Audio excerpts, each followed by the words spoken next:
اور اللہ نے بنی اسرائیل سے اقرار لیا تھا اور ان میں ہم نے 12 سردار مقرر کیے تھے، اور اللہ نے فرمایا کہ میں تمہارے ساتھ ہوں اگر تم نماز پڑھتے اور زکوٰۃ دیتے رہو گے اور میرے پیغمبروں پر ایمان رکھو گے اور ان کی مدد کرتے رہو گے اور اللہ کو قرض حسن دو گے تو میں تم سے تمہارے گناہ دور کر دوں گا اور تم کو بہشتوں میں داخل کروں گا جن کے نیچے نہریں بہ رہی ہیں۔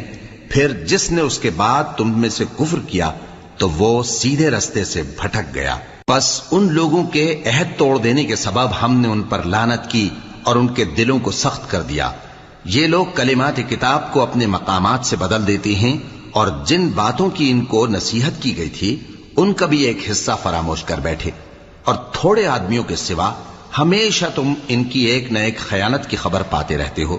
سو انہیں معاف رکھو اور ان سے درگزر کرو۔ اللہ احسان کرنے والوں کو دوست رکھتا ہے۔